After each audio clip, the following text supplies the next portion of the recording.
Hello friends, चलिए शुरू करते हैं rebirth of devil's cute angel का एपिसोड 6। सिसोदिया मैंशन में सभी लोग लंच के लिए अर्जुन का वेट कर रहे थे। थोड़ी देर बाद अर्जुन भी घर आ जाता है। वो आकर अनाहिता और राजवीर के पैर छूता है। वहीं राजवीर और अनाहिता भी खुश होकर उसे आशीर्वाद देते हैं। हमेशा खुश रहो और अब शादी कर लो, उम्र हो रही है तुम्हारी भी, अब तुम जवान नहीं रहे हो। हाँ बेटा, अनिरुद्ध और नेहा को भी उनकी बहू की इच्छा होगी ना। कब तक कुंवारे रहोगे तुम? अनाहिता भी राजवीर की हाँ में हाँ मिलाते हुए कहती हैं। उन दोनों की बात सुनते ही अर्जुन की नजरें सीधा महक की ओर पड़ती हैं, जो उनकी बात सुनकर अपना सर झुकाए खड़ी हुई थी। उसे देख अर्जुन हंसते हुए कहता है, आंटी आप ठीक कह रही हो, पर अच्छी लड़की भी तो मिलनी चाहिए ना। अब आप ही मेरे लिए अच्छी सी लड़की ढूंढ लो ना। उसकी बात सुनकर अनाहिता हंसते हुए कहती है, ठीक है बेटा, तेरे लिए तो चांद सी दुल्हन लाऊंगी मैं। उनकी बात सुनकर अर्जुन के चेहरे पर मुस्कान आ जाती है। तभी सिया डाइनिंग टेबल सेट करके आते हुए कहती हैं, मोम डैड, खाना लग गया है, आप लोग जल्दी आ जाइए। उसकी बात सुनकर सब लोग डाइनिंग टेबल की तरफ बढ़ जाते हैं, जहां सिया ने सबकी पसंद का कुछ न कुछ बनाया हुआ था। सभी लोग हंसी खुशी एक दूसरे से बात कर रहे थे। ऐसे ही सबका लंच कंप्लीट हो जाता है, जिसके बाद विराज, राजवीर, अथर्व और अर्जुन के साथ स्टडी रूम में चले जाते हैं। वहीं सिया, महक और अनाहिता हॉल में बातें कर रहे थे, जहां अनाहिता उन्हें विराज के बचपन की बातें बता रही थी, जिसे सुनकर सिया कभी हैरान होती तो कभी खिलखिलाकर हंस पड़ती है। ऐसे ही शाम हो जाती है। सिया ने पहले ही डिनर बनाने के लिए बोल दिया था। उसके ज्यादा इंसिस्ट करने के कारण वो लोग वहीं डिनर करते हैं। जब वो चारों वापस सिसोदिया हवेली जाने वाले थे तो सिया की आंखों में आंसू आ जाते हैं। वो थोड़ी देर में ही उनसे बहुत अटैच्ड हो जाती है। मोम डैड, आप लोग कुछ दिन यहाँ नहीं रह सकते हो क्या? उसकी बात सुनकर अनाहिता और राजवीर एक और जहाँ खुश थे वहीं घर जाने के नाम पर उदास भी। पर वो दोनों बच्चों को प्राइवेसी देना चाहते थे, तभी तो जल्दी से उनका पोता या पोती उन्हें मिल पाते। वो सिया के बालों को सहलाते हुए बोलती हैं, हम अगली बार फिर आएंगे बेटा, और तुम भी तो हमसे मिलने आओगी ना बेटा। आखिरकार वो भी घर है तुम्हारा, और मुझे मेरी बेटी का इंतजार रहेगा। कहकर वो कार में बैठ जाती हैं। अथर्व और महक ड्राइविंग सीट और पैसेंजर की सीट पर थे, वहीं राजवीर और अनाहिता पिछली सीट पर बैठे थे। सिया उन्हें बाय बोलते हैं, जिसके रिस्पॉन्स में अनाहिता भी अपना हाथ हिला देती है। Old Sisodia house. मनमोहन जी अपने रूम में बैठे हुए थे। उनके हाथों में एक फोटो एल्बम पकड़ा हुआ था, जिसे वो बड़े प्यार से देख रहे थे। उस एल्बम के एक फोटो में उनकी धर्मपत्नी शालिनी जी, वो राजवीर, अनाहिता और छोटा सा विराज, उसकी उम्र उस समय 3 या 4 वर्ष रही होगी, उनकी गोद में बैठा हुआ था।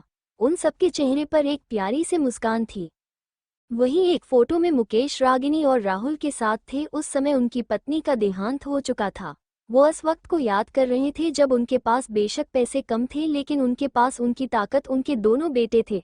उन्होंने या उनकी बीवी ने कभी उन दोनों में डिफरेंस नहीं किया था, लेकिन मुकेश के लालच ने सब खत्म कर दिया। आज वो राजवीर और उसके परिवार को दूर से ही देख सकते हैं। ऐसा नहीं था कि राजवीर या उसके परिवार ने उन्हें मिलने से मना किया है, पर वो जानते थे मुकेश अपनी जलन और लालच में राजवीर और उसके परिवार को नुकसान पहुंचा सकता है। MS कंस्ट्रक्शन कंपनी उन्होंने अपने दम पर खड़ी की थी। राजवीर की मदद के लिए उन्होंने 20% हिस्सेदारी बेच दी थी। बचे हुए से 40% मुकेश ने अपने नाम करवा लिए थे। 10% राहुल के नाम पर थे, लेकिन अभी भी 20% हिस्सेदारी उनके ही नाम पर थी कंपनी में। वो अपने शेयर कहीं राजवीर या उसके परिवार को न दे दे, इसलिए वो उन पर कड़ी नजर रखते थे। वहीं मुकेश के कमरे में मुकेश किसी को फोन लगा रहा था। फोन की बेल बज रही थी, लेकिन कोई फोन नहीं उठा रहा था, जिसकी वजह से उनका गुस्सा आसमान छू रहा था। तीसरी बार फोन करने पर सामने वाला शख्स फोन उठाता है। उसके फोन उठाते ही मुकेश का गुस्सा उस पर झड़ जाता है। जब उसका गुस्सा शांत हो जाता है तो सामने वाला शख्स हंसते हुए कहता है, इतना गुस्सा करोगे तो तुम्हारा BP बढ़ जाएगा और हॉस्पिटल ले जाने की नौबत पड़ जाएगी। नुकसान तुम्हारा ही होगा। तुम अभी भी कैसे शांत रह सकते हो? कोई उस पुलिस केस को रीओपन करवा रहा है। तो क्या हुआ, इससे पहले भी 2 बार किसी ने जांच करवाने की कोशिश की है, लेकिन इस बार भी उन्हें हमारे खिलाफ कोई सबूत नहीं मिलेगा।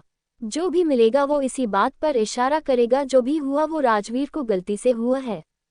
लेकिन कोई भी केस दोबारा रीओपन नहीं हुआ था ना, प्राइवेट इन्वेस्टिगेशन हुई थी बस। जिसे हमने जैसे चाहा वैसे मोड़ दिया था पैसे खिलाकर, पर अब बात अलग है।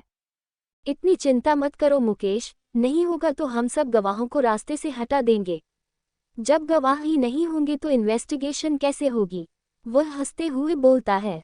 मुझे कुछ नहीं पता इस बारे में, तुम्हें जो करना है करो, बस मेरा नाम इसमें नहीं आना चाहिए, नहीं तो मैं तुम्हें भी जिंदा नहीं छोड़ूंगा, कहकर मुकेश फोन काट देता है। सिया और विराज सबको बाय बोलकर अंदर आ जाते हैं। आज अर्जुन भी कपूर मेंशन वापस चला जाता है। वो सिया और विराज की नज़दीकियों के लिए ही वहां रुका हुआ था। घर के अंदर आते ही जो सिया सबसे हंसकर बात कर रही थी वो सीधे ही विराज का इग्नोर करके चली जाती है। उसे ऐसे जाते देख विराज कंफ्यूजन में अपना सिर हिला देता है। जहां सिया अपने रूम की तरफ जाती है वहीं विराज स्टडी रूम में अपनी फाइल्स के बीच डूब जाने के लिए चला जाता है। थोड़ी देर बाद सिया फ्रेश होकर बाहर निकल जाती है। आज वो काफी ज्यादा थक चुकी होती है। सिया हेडबोर्ड पर अपना सिर टिकाए बैठी हुई थी। वो पिछली रात के सपने के बारे में सोच रही थी। उसे रह रहकर याद आ रहा था, मानो वो एक जंगल में घिरी हुई थी। वो वहां कुछ ढूंढ रही थी। उस घने भयानक जंगल में घुप अंधेरा छाया हुआ था। उसके कानों में एक ही आवाज आ रही थी। उसे कैसे भी करके उस चीज को ढूंढना था। उसे ढूंढकर ही वो सबकी जान बचा सकती थी। तभी उसे विराज और अर्जुन की दर्द भरी आवाजें आने लगती है जो उससे मदद मांग रहा था। सिया उन आवाजों का पीछा करने लगती है। वो विराज को ढूंढते ढूंढते और गहराई में चली जाती है। वो इस जंगल में खो जाती है। वहीं विराज की तड़पती हुई आवाजों के साथ कुछ खौफनाक आवाजें बीतते वक्त के साथ उस माहौल को और डरावना बना रही थी। सिया उस सपने के बारे में सोचते ही डर जाती है। उसके माथे पर हल्का पसीना छा जाता है। सिया होश में आकर अपने पसीने को साफ करती है। वो उस तरफ से अपने ध्यान को डाइवर्ट करने के लिए अपने पर्सनल स्टडी रूम में चली जाती है। एक हफ्ते बाद सिसोदिया एंटरप्राइजेज में कामिनी एक ब्लैक कलर की पैंट और वाइट कलर की शर्ट पहनी हुई थी। पैरों में 4 इंच की पेंसिल हील्स, कॉन्फिडेंट वॉक उसे बाकी लोगों से अलग कर रहा था। वो रिसेप्शन पर जाकर कहती है, मुझे आपके शो से मिलना है। रिसेप्शनिस्ट उसे देखकर कहते हुए, ओक मैडम, क्या आपके पास अपॉइंटमेंट है? कामिनी कॉन्फिडेंटली कहती है, येस आई हैव। रिसेप्शनिस्ट अपने कंप्यूटर पर चेक करते हुए विनम्रता से बोलती है, मैडम आप वेटिंग रूम में बैठिए, सर अभी मीटिंग में हैं। 20th फ्लोर रूम नंबर 6, कहकर वो मुस्कुरा देती है। कामिनी उसके बिहेवियर से बहुत हैरान थी, क्योंकि आज उसका व्यवहार रूड न होकर रिस्पेक्ट भरा था। तभी उसकी नज़र लिफ्ट में लगे मिरर पर जाती है, जहां उसका रिफ्लेक्शन नजर आ रहा था। फर्क उसके कपड़ों में था। आज उसने कोई रिवेलिंग ड्रेस नहीं पहनी थी। उसके मेकअप से लेकर कपड़ों तक हर चीज सुबह उसके घर में पहुंच चुकी थी। वो आज एकदम अलग ही लुक दे रही थी। तभी शायद उसे उस अननोन नंबर वाले ने सब कुछ अरेंज कर दिया था। वहीं विराज के केबिन में अमन, सर और आपकी मीटिंग 15 मिनट बाद नायर इंडस्ट्री के साथ है। नायर इंडस्ट्री का नाम सुनते ही विराज के चेहरे के भाव बिगड़ जाते हैं। वह स्ट्रिक्ट आवाज में कहता है, मीटिंग को रिप्रेजेंट करने के लिए कौन आ रहा है? अमन, सर मिस नायर आ रही हैं। अमन की बात सुनकर विराज का मुंह बन जाता है। वो मेकअप की दुकान यहाँ क्या कर रही हैं? क्या उन्हें कोई और नहीं मिला था मीटिंग में बेचने के लिए? अमन क्यूरियोसिटी से उससे पूछता है, सर क्या आप सच में ये प्रोजेक्ट उनके साथ करना चाहते हैं? विराज बिना किसी एक्सप्रेशन से बोलता है, हम अगर हमें प्रॉफिट होगा प्रोजेक्ट से तो जरूर करूंगा, और वैसे भी वो कंपनी सिया की ही है, तो इनडायरेक्टली वो मेरी ही हुए ना। उसकी बात सुनकर अमन के चेहरे पर स्माइल आ जाती है। वो दोनों मीटिंग रूम की तरफ बढ़ जाते हैं। कॉन्फ्रेंस रूम में विराज और अमन 1 मिनट के लिए कामिनी को देखकर हैरान रह जाते हैं। कहाँ नाम मात्र कपड़े पहनने वाली लड़की आज एक परफेक्ट बिजनेस वूमन बनकर उनके सामने खड़े थी। उसे ऐसे देखकर अमन विराज के कान के पास जाकर कहता है, सर आज मिस नायर एक अलग ही रूप में नजर आ रही हैं। लगता है वो नायर इंडस्ट्री को संभालने के लिए तैयार हैं। अमन की बात सुनकर विराज सीरियस होकर कहता है, सिर्फ लिबास बदलने से किरदार नहीं बदल जाता है। सांप को तुम कितना भी दूध क्यों न पिला दो वो डंक मार ही देगा। वैसे ही ये सामने खड़ी लड़की है। विराज की बात सुनकर अमन अपना सर हिला देता है। वही कामिनी सामने आकर विराज को प्रोफेशनल वे में गुड मॉर्निंग विश करती है। थोड़ी देर बाद मीटिंग शुरू होती है, जिसमें कामिनी अपनी बात कॉन्फिडेंट वे में रखती है। मीटिंग खत्म होते होते सब उससे इम्प्रेस हो जाते हैं। उसकी परफॉर्मेंस देखकर विराज और अमन को कुछ शक होता है, लेकिन बिना सबूत के वो उसे कुछ नहीं कह सकते थे। तभी कामिनी विराज से पूछती है, मिस्टर सिसोदिया, आप इस प्रोजेक्ट के बारे में क्या सोचते हैं? विराज अपने एक्सप्रेशनलेस फेस से उसे कहता है, S you know miss Nair, Sisodia enterprises अपने बेहतरीन काम के लिए जानी जाती है, तो हमें आपको साथ कोलैबोरेट करने की क्या ज़रूरत है? हम डिजाइनर और मॉडल दोनों अपने लॉन्च कर सकते हैं। वही कामिनी भी प्रोफेशनल तरीके से उसे जवाब देती है, मिस्टर सिसोदिया, मैं मानती हूँ आपके पास अपने रिसोर्सेस हैं, लेकिन नायर इंडस्ट्री एंटरटेनमेंट के एरिया में कई सालों से हैं और हम अपने बेस्ट मॉडल्स को आपके डिज़ाइन रिप्रेजेंट करने के लिए कॉन्ट्रैक्ट करेंगे। इस कोलैबोरेशन के कारण हमारे साथ आपका भी फायदा है। विराज कुछ देर सोचकर उस प्रोजेक्ट के लिए अपनी हाँ कह देता है। वो लोग कुछ फॉर्मेलिटी के बाद कॉन्ट्रैक्ट साइन कर देते हैं। वही कामिनी कुछ देर बाद बिल्डिंग से बाहर निकलकर राहुल को मैसेज कर देती है, काम हो गया। सिया के कॉलेज में सिया, अभिमन्यु और रैना क्लास लगाकर बाहर आते हैं तो रैना सिया से पूछती है, यार हम लोग ऑलमोस्ट पास आउट होने वाले हैं, टाइम कितनी जल्दी बीत गया ना। वही अभिमन्यु भी उसकी हाँ में हाँ मिलाते हुए बोलता है, मैंने इतना लेट ज्वाइन किया कॉलेज, अब मुझे तुम दोनों की बहुत याद आएगी। सिया और रैना भी एक साथ बोल पड़ती हैं, हमें भी तुम्हारी याद आएगी। वैसे फेयरवेल पार्टी में तुम क्या करने वाले हो? उसकी बात सुनकर अभिमन्यु कहता है, हम क्यों कुछ करेंगे, हमारे लिए तो जूनियर करेंगे ना। उसकी बात सुनकर सिया सिर हिलाते हुए बोलती है, नहीं, इस दिन हमारे कॉलेज में सीनियर्स को भी परफॉर्मेंस देनी पड़ती है। मैं तो सॉन्ग करूंगी और रैना डांस, तुम क्या करे वाले हो? वो लोग यही डिस्कस कर दे थे कि अभिमन्यु क्या करेगा जब उसका फोन रिंग होने लगता है। फोन आते देख उसके चेहरे पर चमक आ जाती है, जिसे देख सिया ए रैना उसका मजाक उड़ाते हुए कहती है, तुम्हारे चेहरे पर ये रौनक के रही है, दिलदार का फोन है। किसका फोन है? अभिमन्यु को। सिया और रैना अभिमन्यु से कहती है, चेहरे की रौनक बता रही है, किसी खास का फोन है। ऐसा कुछ नहीं है, तुम दोनों ज्यादा सोच रही हो, मुस्कुराते हुए अभिमन्यु कहता है। तो बताओ किसका फोन था? सिया उत्सुकता से कहती है। अभिमन्यु सर हिलाते हुए कहता है, एक दोस्त का था, उसे आज फाइनली जॉब मिल गई। ओह, तो हमारी तरफ से अपने दोस्त को कंग्रेचुलेशंस बोल देना, रैना मुस्कुराते हुए कहती है। ठीक है गाइस, अब मुझे जाना होगा, वो पार्टी दे रहा है क्लब में, तो कल मिलते हैं और मैं कल ही बताऊंगा किस चीज में पार्टिसिपेट करूंगा, विराज जाते हुए बोलता है। एलिट क्लब में राहुल और कामिनी क्लब में बैठकर ड्रिंक कर रहे थे। कामिनी इस वक्त एक मिड लेंथ ड्रेस पहनी हुई थी, smoky eyes, high heels, heavy makeup में वो हॉट एंड सेक्सी लग रही थी। फाइनली आज ही कॉन्ट्रैक्ट साइन हो गया, अब बस विराज की बर्बादी के दिन शुरू हो गए। एक कॉन्ट्रैक्ट से वो क्या बर्बाद होगा? तुम शायद भूल रही हो, तुम्हारा भाई इस टाइम इंडिया का नंबर 1 बिजनेसमैन है, उसे कुछ खास फर्क नहीं पड़ेगा इससे, कामिनी राहुल से कहती है। वो बर्बाद तो नहीं होगा, लेकिन बेइज्जत जरूर होगा। क्या मतलब तुम्हारा? प्लान का अगला पार्ट हमें आगे ही पता चलेगा, लेकिन हम पूरी तरह उसके भरोसे पर भी नहीं रह सकते हैं। वो बात तो सही है, पर हम करेंगे क्या? कामिनी वाइन पीते हुए कहती है। मेरे पास एक आइडिया है, पर हमें इस प्रोजेक्ट के फिनिश होने का वेट करना पड़ेगा, उसके बाद तो उसका काम तमाम। राहुल एक शातिर स्माइल करते हुए बोलता है। लेकिन उस सिया को तो हम उससे पहले रास्ते से हटा सकते हैं ना, कामिनी आई विंक करते हुए कहती है। हटा तो सकते हैं, लेकिन ये काम छुपके करना होगा। क्यों? उसने सिया को नुकसान पहुंचाने से साफ मना किया है, शायद उसका भी दिल आ गया होगा, आखिरकार ठीक ठाक माल है, एक बार तो मैं भी चखना चाहता हूँ, राहुल गंदी सी स्माइल देते हुए कहते हैं। तो इंतजार किस बात का है, जब मौका मिलेगा तो शिकार कर लेना, कामिनी उसे कहती है। तभी दिव्यम वहां पहुंच जाता है। किसका शिकार करने वाले हो तुम दोनों? तुम्हारी महबूबा का, राहुल हंसते हुए बोलता है। उनकी बात सुनकर दिव्यम के चेहरे पर स्माइल आ जाती है। मुझे शामिल करना मत भूलना, बड़ा इंतजार किया है मैंने भी। वो लोग ऐसे ही बातें कर रहे थे सिसोदिया हाउस में। सिया कॉलेज से आने के बाद अपने स्टडी रूम में बैठी हुई थी। वह 3 घंटे से वहां काम कर रही थी। वही विराज जब घर आया तो सिया को ढूंढ रहा था। जब उसे सिया रूम में नहीं मिलती तो वह समझ जाता है कि सिया अपने स्टडी रूम में होगी।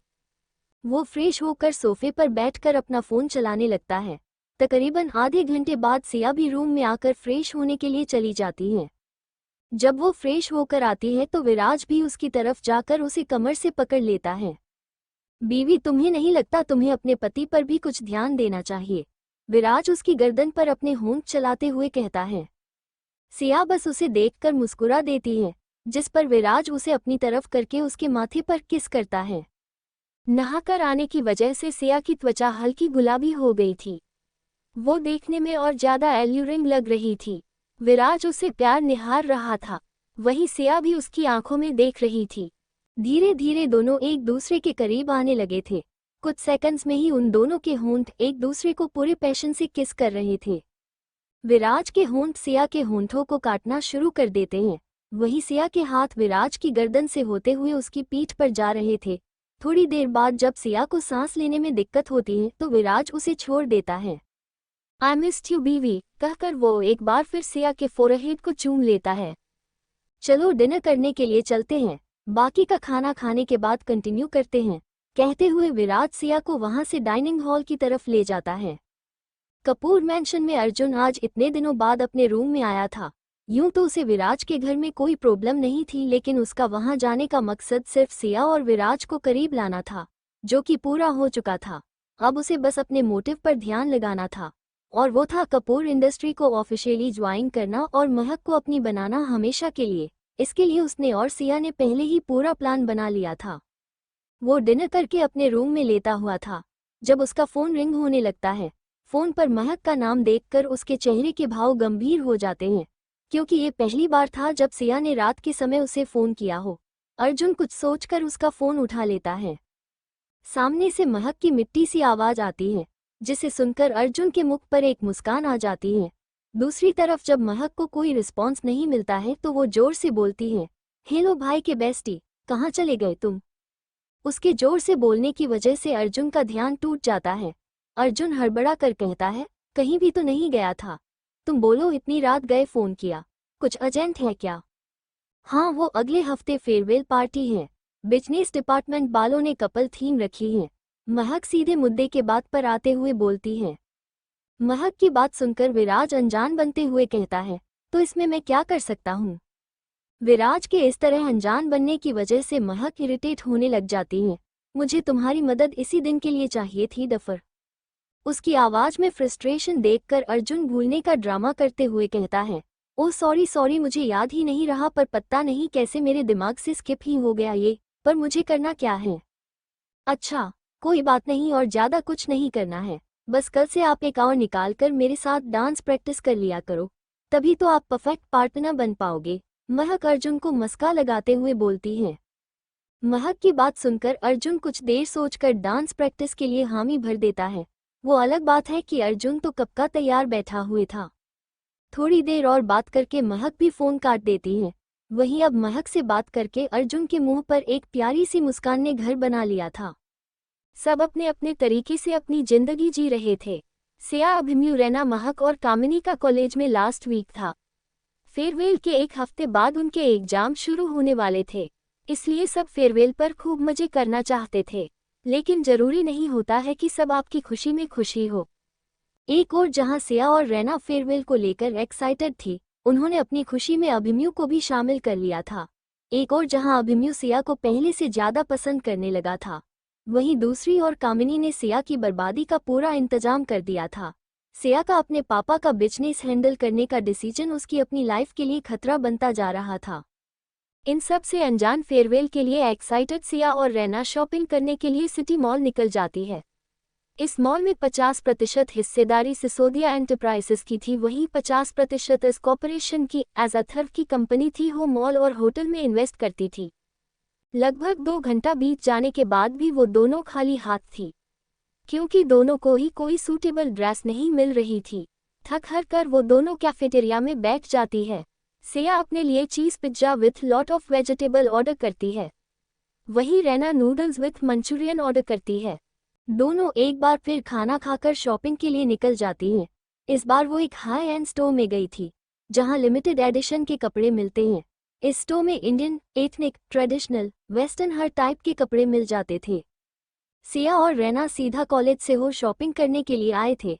इन दोनों को नॉर्मल कपड़ों में देखकर सेल्स पर्सन भी हैरान थे, क्योंकि कुछ दिन पहले सिया और विराज के फोटो हर न्यूज़पेपर की हेडलाइन थी।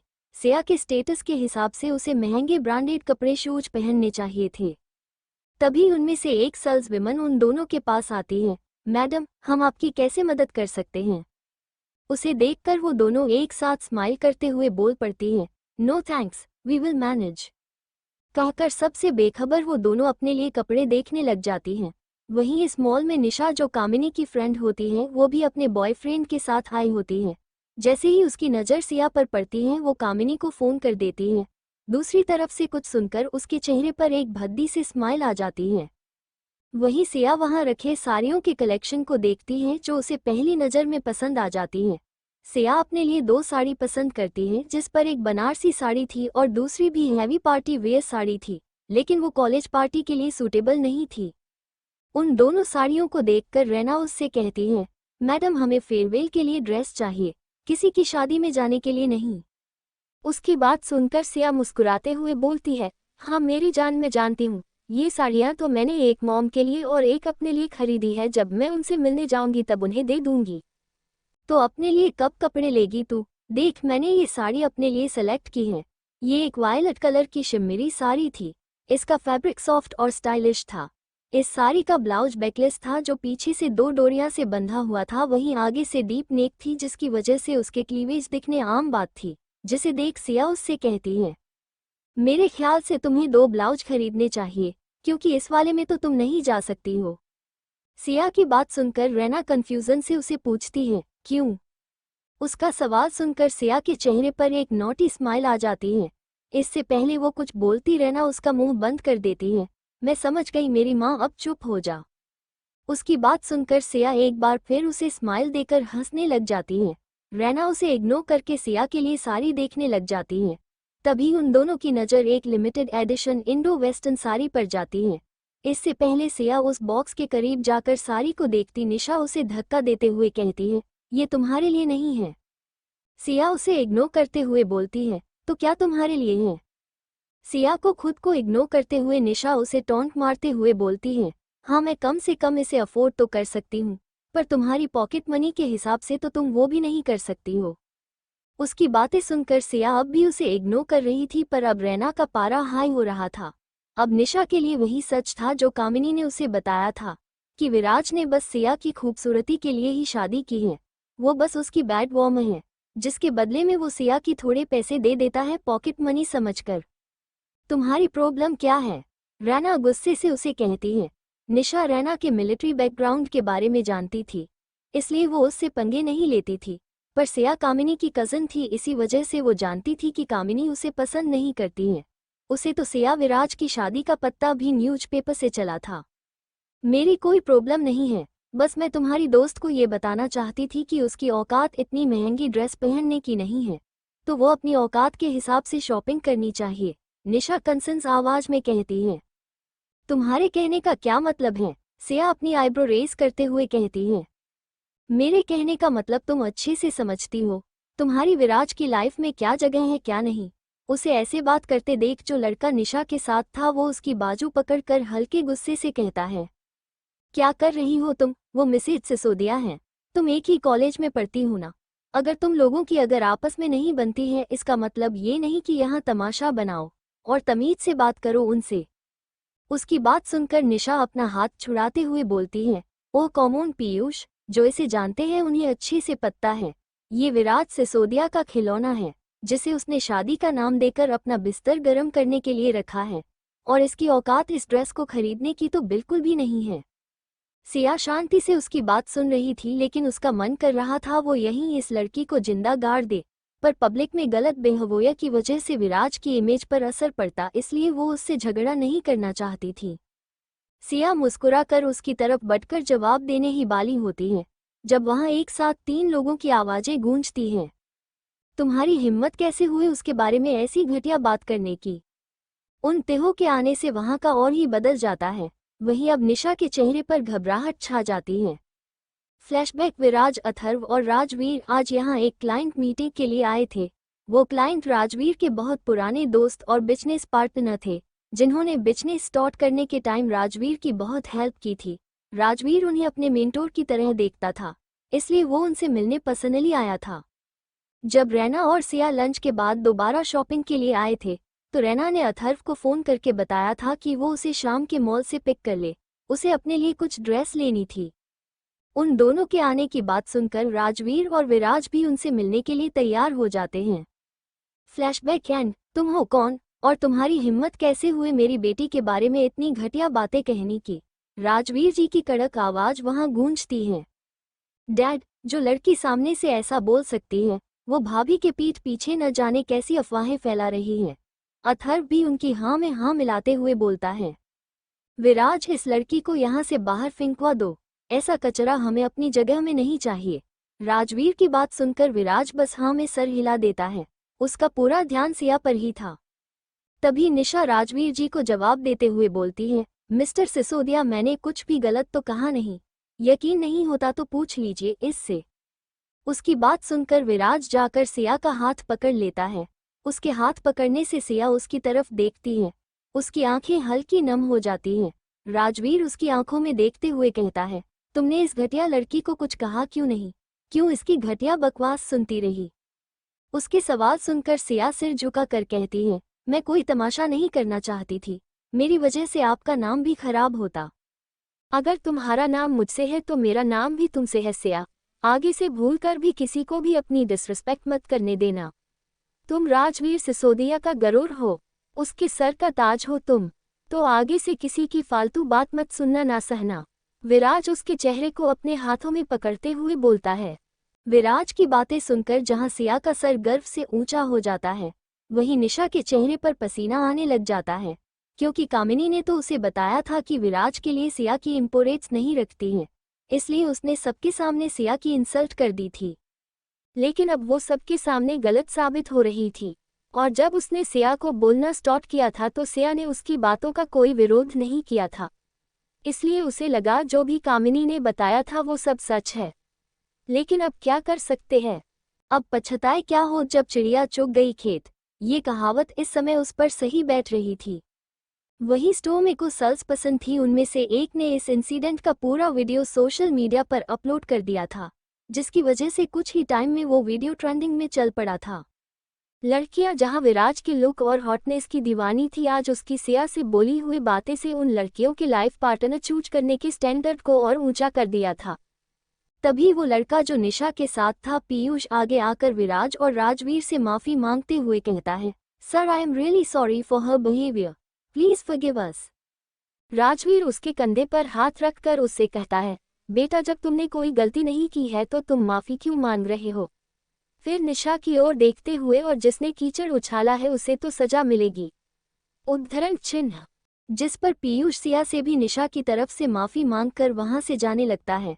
जब वो वहां से जा रहे थे तो विराज उसे आवाज देते हुए कहता है, एक फ्री एडवाइस दे रहा हूँ, अपने लिए ऐसी लड़की चुनो जो तुम्हें पब्लिक में इस तरह एम्ब्रेस ना करे। पीयूष अपना सर हाँ में हिलाकर वहां से चला जाता है। उनके जाने के बाद विराज अपने शैडो गार्ड को कॉल करके कुछ इंस्ट्रक्शन देता है। उसके चेहरे पर एक कुटिल मुस्कान आ जाती है। वो जाकर सिया के साथ फेयरवेल के लिए कपड़े सेलेक्ट करने लग जाता है। वहीं अथर्व राजवीर को गाड़ी तक छोड़ने के बाद रैना के साथ शॉपिंग करने में बिजी हो जाता है। वहीं दूसरी ओर पीयूष और निशा मॉल से बाहर निकलते हैं। जैसे ही वो बाहर आते हैं, पीयूष निशा के हाथ जो झटक जाता है। मैंने तुम्हें रोका था ना मिसेज सिसोदिया की बेइज्जती करने से, पर तुम तो खुद को पता नहीं क्या समझती हो। उसकी बात सुनकर निशा गुस्से से कहती है, मुझे क्या पता था कि सिसोदिया परिवार के तीनों आदमी वहीं पर होंगे। तुमने देखा नहीं कैसे वो चुप थी, मतलब वो गिल्टी थी। उसकी बात सुनकर पीयूष अपना सर नमे हिला देता है। वह निराश होकर उससे कहता है, अपनी गलती होने के बाद भी तुम मानना नहीं चाहती हो, मैं इसमें कुछ नहीं कर सकता हूँ। I am sorry but I want break up with you. Piyush की बातें सुनकर निशा गुस्से में और तमतमा जाती है।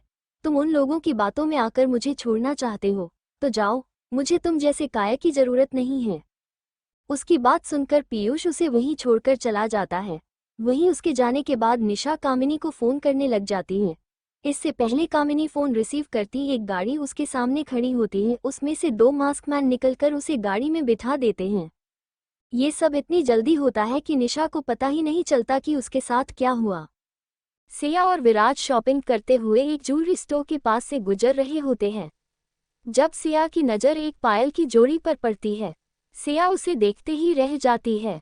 उसे रुकता देख विराज उससे पूछता है, क्या हुआ, तुम्हें कुछ चाहिए? उद्धरण चिन्ह। सिया मुस्कुराते हुए मना करती है, नहीं मुझे कुछ नहीं चाहिए, अब घर चलो, मैं थक गई हूँ।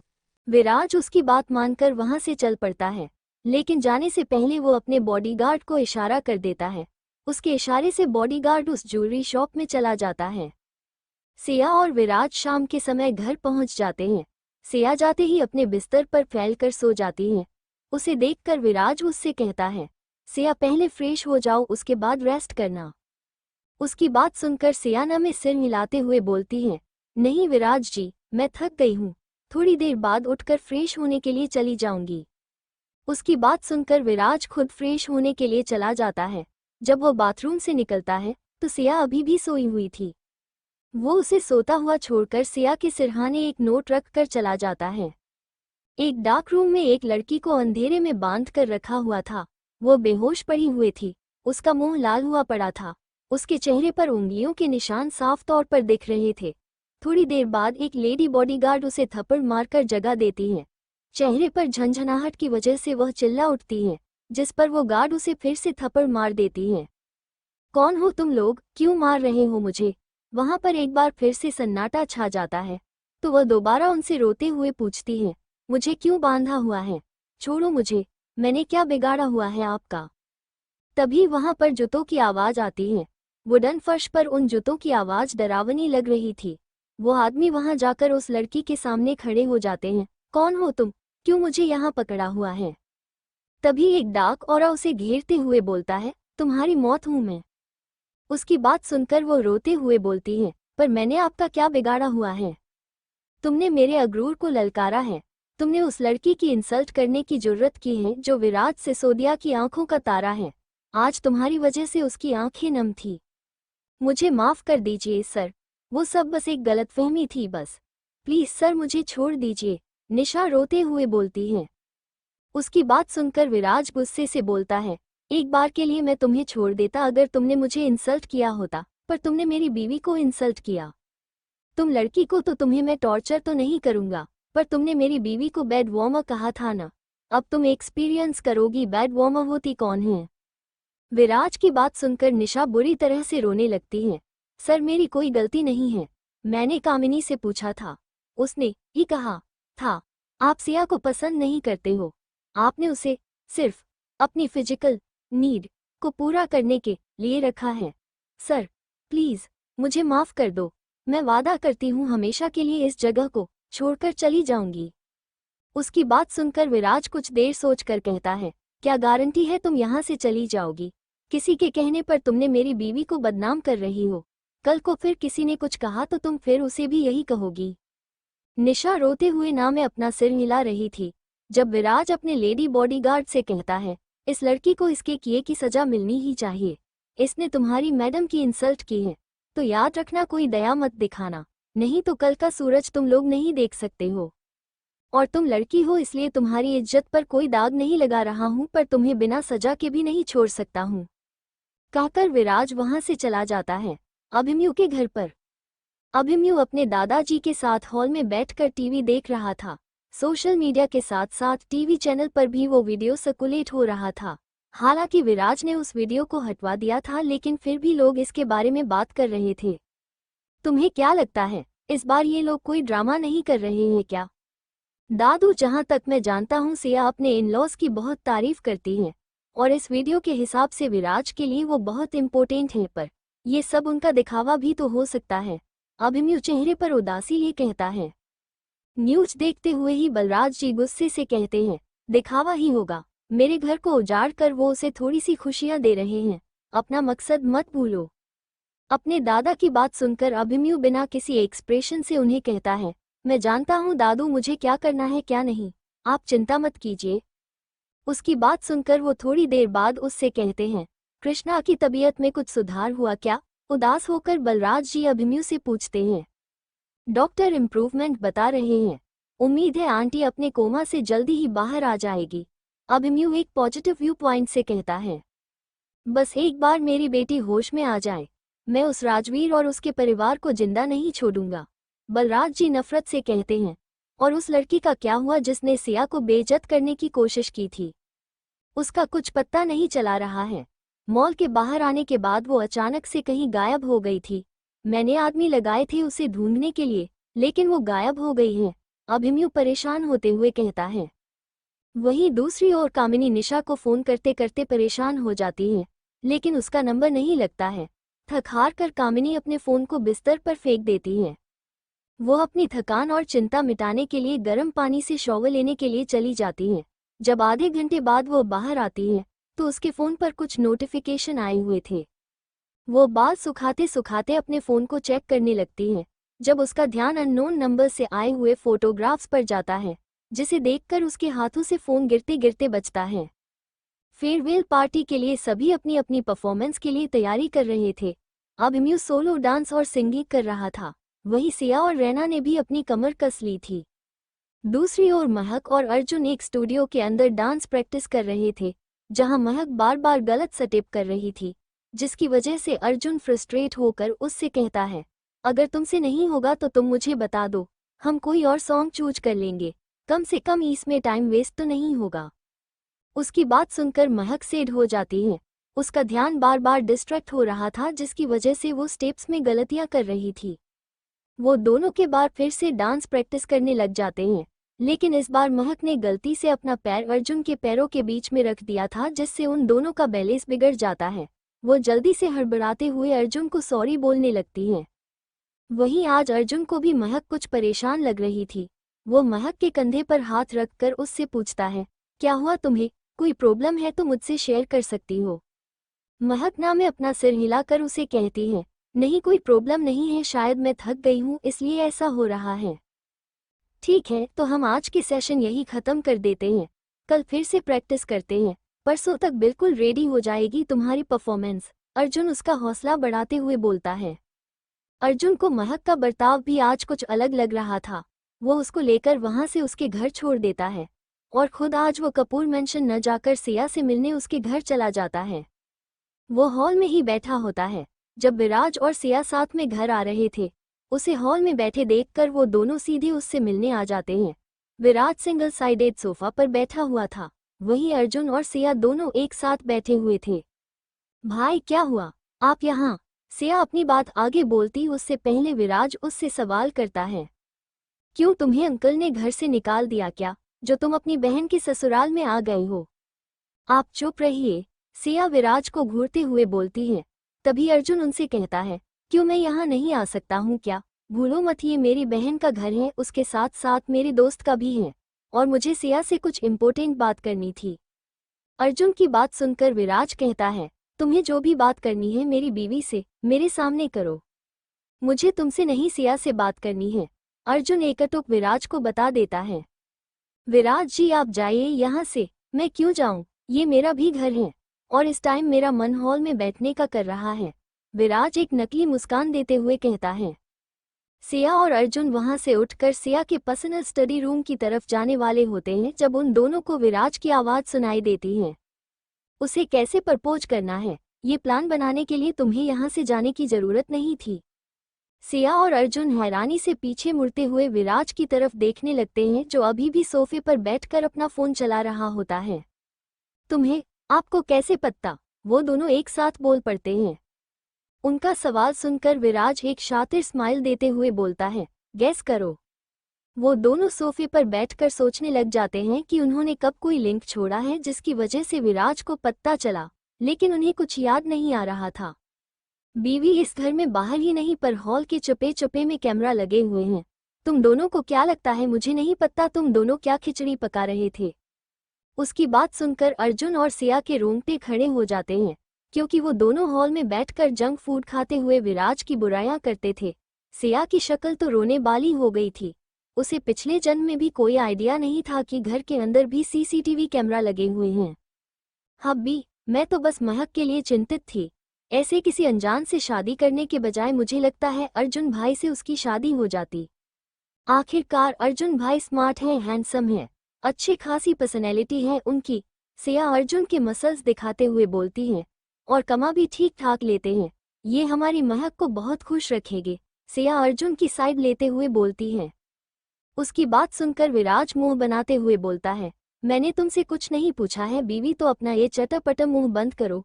फिर अर्जुन की तरफ देखते हुए, मुझसे स्टडी रूम में मिलो, बात करनी है तुमसे कुछ, कहकर विराज वहां से सीधा अपने स्टडी रूम में चला जाता है। वहीं सिया और अर्जुन बेचारगी से एक दूसरे को देखने लग जाते हैं। अर्जुन विराज के स्टडी रूम में अंदर आता है। जब विराज सीधे ही उसके मुंह पर पंच मार देता है, अर्जुन को एकदम से कुछ समझ नहीं आता है। उतनी ही दूर में दूसरा पंच उसके पेट में पड़ जाता है।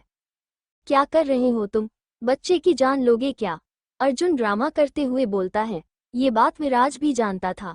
जो आदमी दुनिया के नज़र में इतना फन लविंग है, वो असल जिंदगी में किसी को टॉर्चर करने के समय पलक तक नहीं झपकाता है। भला उसे विराज के 2 पंच से क्या ही असर पड़ता। ये तुम दोनों को मेरी बहन के पीछे पड़ने से पहले पता होना चाहिए था। तुझे तो मैं जिंदा नहीं छोड़ूंगा। पूरी दुनिया में तुझे मेरी ही बहन मिली थी गर्लफ्रेंड बनाने के लिए, कहकर विराज एक बार फिर उसे मारने वाला होता है। उससे पहले अर्जुन उसके हाथ को पकड़ लेता है। क्या कर रहे हो तुम? प्यार करता हूं मैं उससे, वो भी सच्चे वाला। अर्जुन विराज का हाथ छोड़कर सोफे पर बैठ जाता है, पर वो नहीं करती। उसे तो बस अपने कॉलेज में किसी लड़के को बताना है जो हाथ धोकर उसके पीछे पड़ा है, कि उसकी जिंदगी में कोई और है जिसे वो पसंद करती है। विराज आंखें छोटी करते हुए बोलता है, क्या मतलब? उसकी बात सुनकर अर्जुन एक लंबी सांस छोड़ते हुए बोलता है, उसके कॉलेज का कोई लड़का है जो उसे परेशान करता रहता है। उसने कई बार उसका रास्ता रोकने की कोशिश की, क्लासरूम में, वॉशरूम से आते टाइम, कॉलेज में तो उसने परेशान होकर सबके सामने कह दिया कि उसका बॉयफ्रेंड है और वो उससे प्यार करती है। जब उस लड़के ने उसकी बात नहीं सुनी तो महक ने फेयरवेल पार्टी में अपने बॉयफ्रेंड को लाने की शर्त लगा दी। अर्जुन की बात सुनकर विराज गुस्से में भर जाता है। किसकी हिम्मत हो गई विराज सिसोदिया की बहन को परेशान करने की? शायद वो अपनी जिंदगी से परेशान हो चुका है, और डैड ने उसके साथ गार्ड क्यों नहीं भेजे हैं? विराज की बात पर अर्जुन टेंशन में कहता है कि क्योंकि महक खुलकर एक आम लड़की की तरह जीना चाहती थी, लेकिन उस लड़के ने एक बार उसे अकेला पाकर क्लासरूम का दरवाजा बंद कर उसे हैरेश करने की कोशिश की थी, पर सही समय पर महक के दोस्त आ गए और उन्होंने उसे बचा लिया था। और वो यहाँ के मिनिस्टर का बेटा है, और तुम जानते हो उसका बाप एक गुंडा है, इसलिए महक की सेफ्टी के लिए मैंने अपने कुछ गार्ड लगाए हुए हैं जो छिपकर उसे प्रोटेक्ट करेंगे। अगर 5 मिनट में महक उन्हें नहीं मिलती तो लेडीज गार्ड दरवाजा तोड़ने से भी पीछे नहीं हटेगी। विराज उसकी बात पर गुस्से में अपना हाथ टेबल पर मारकर कहता है, उसकी हिम्मत कैसे हुई मेरी बहन को तंग करने की? उसे उसके किए की सजा तो मैं जरूर दूंगा। वैसे भी मिली और जैकी, विराज के टाइगर चैप्टर 8 ने बहुत दिनों से शिकार नहीं किया है। उसकी बात सुनकर अर्जुन के चेहरे पर भी एक कातिलाना मुस्कान आ जाती है। वाई विराज अपनी बात कंटिन्यू करते हुए कहता है, पर तुम मेरी बेवकूफ़ बीवी से क्या सलाह ले रहे हो? वो तो खुद इस मामले में जीरो है। अगर मैंने उसे। विराज के इतना बोलते ही स्टडी रूम का दरवाजा धड़ाम से खुल जाता है। अर्जुन और विराज हैरानी से सिया को देखने लगते हैं। फ्लैशबैक सिया जो हॉल में अकेले बैठकर टेंशन में अपने नाखून चबाने लग जाती हैं, उठकर स्टडी रूम की तरफ चल पड़ती हैं।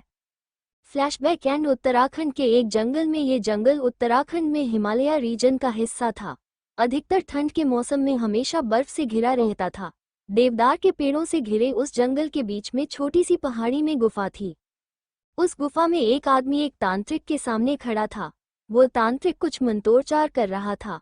अंदर के माहौल को देखकर कोई नहीं कह सकता था कि यहाँ पर ठंड है। उस आदमी को पसीने पड़ रहे थे, जबकि वह तांत्रिक बिना किसी समस्या के हवन कुंड में आहुति डाल रहा था। थोड़ी देर बाद उसकी पूजा पूरी होती है तो वो तांत्रिक उसे कहता है, वो वक्त से लड़कर आ गई है उसे बचाने के लिए। वो अपने वापस आने का मकसद जाने उससे पहले उसे फिर से मरना होगा। अगर वो सब एक साथ हो गए तो हम उस दिव्य शिव प्रतीक और उस हीरे को प्राप्त नहीं कर पाएंगे। वो आदमी हल्की चिंता से कहता है, लेकिन बाबा हम उसे और उसके साथियों को ढूंढेंगे कहाँ? उसकी बात सुनकर वो तांत्रिक आंखें बंद करता है। मैं अपनी साधना के बल पर कह सकता हूँ वो बहुत जल्द यहाँ आएंगे, तुम्हें उन्हें खुद पहचानना होगा। वो आदमी फिर से उससे कहता है, लेकिन हम उनकी पहचान कैसे करेंगे? इस खंजर से।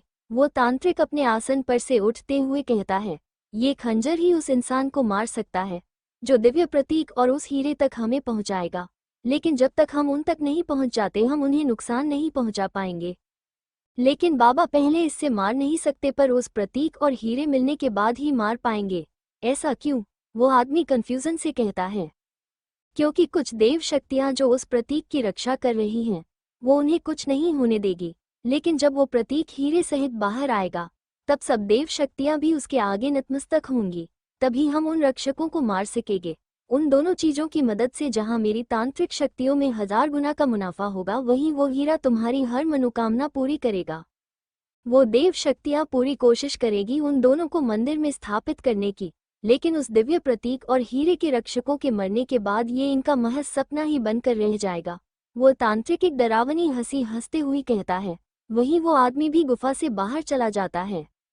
सिया के अचानक स्टडी रूम का दरवाजा खोलने की वजह से विराज और अर्जुन दोनों उसकी तरफ देखने लग जाते हैं। सिया का फूला हुआ मुंह बता रहा था उसने विराज के मुंह से खुद की बुराई सुन ली थी। ओह, तो मैं बेवकूफ हूँ, मुझे तो कुछ आता जाता नहीं है ना। वो तो आप ही थे जिसने मुझे सब कुछ सिखाया, नहीं तो मैं तो डफर हूँ ना। सिया ड्रामेटिक तरीके से विराज की नकल करते हुए बोलती है। उसे विराज की नकल उतारता देख अर्जुन की हंसी फूट रही थी, क्योंकि सिया उसकी तरह एक्सप्रेशन बनाने की कोशिश कर रही थी। वहीं विराज की उसे देखकर बोलती बंद हो गई थी। वो थोड़ी हिम्मत करके बोलता है। बीवी, तुम यहाँ क्या कर रही हो? मैंने सोचा तुम रूम में होगी। सिया एक बड़ी सी स्माइल लाकर के कहती है। क्यों, अच्छा ही हुआ न मैं यहाँ आ गई। अगर मैं यहाँ नहीं आती तो मुझे तो कभी पता ही नहीं चलता मेरे प्यारे पतिदेव मेरे बारे में क्या सोचते हैं। आज से ये स्टडी रूम ही आपका रूम है। बेडरूम में घुसने की तो सोचना भी मत, नहीं तो मैं आपका सर फोड़ दूंगी।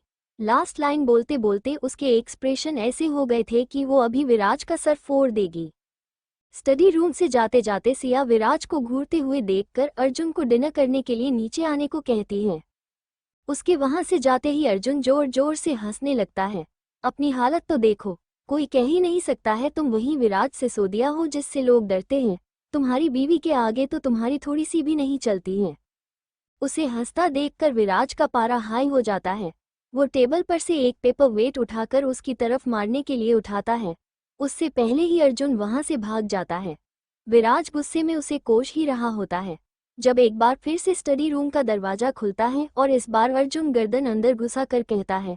वैसे तो मेरी बहन ने तुझे डिनर करने के लिए नहीं बुलाया है, पर मैं तुझे बुला रहा हूँ। जल्दी आ जाना, नहीं तो कमरे से तो निकाल दिया है, कहीं भूखा ही न रहना पड़े तुम्हें। विराज फिर उसे कुछ सुनाता उससे पहले ही वो डाइनिंग हॉल की तरफ भाग जाता है। थोड़ी देर बाद डाइनिंग टेबल पर 3 लोग बैठे हुए थे। सिया विराज को ऐसे घूर रही थी जैसे वो उसका कत्ल ही कर देगी। विराज सिया के एक्सप्रेशन देखकर चुपचाप अपना खाना खा रहा था। थोड़ी देर में उनका डिनर खामोशी में खत्म हो गया। सिया डिनर के बाद फ्रेश होने के लिए बाथरूम में जाती है। जब वो बाहर निकलती है तो उसके बिस्तर पर एक गिफ्ट बॉक्स रखा होता है। सिया उत्सुकता से उस गिफ्ट बॉक्स को खोलने लगती है। जब वो उसे खोलती है तो उसकी हैरानी की सीमा नहीं होती है। ये वही पायल थी जो उसे उस दिन मॉल में पसंद आई थी, लेकिन निशा की वजह से मूड खराब होने पर उसने उसे नहीं खरीदा था। वो एक्साइटमेंट में पायल को पकड़कर नाचने लगती है, जिसकी वजह से पायल में जो घुंघरू लगे थे वो अलग ही झंकार पैदा कर रहे थे।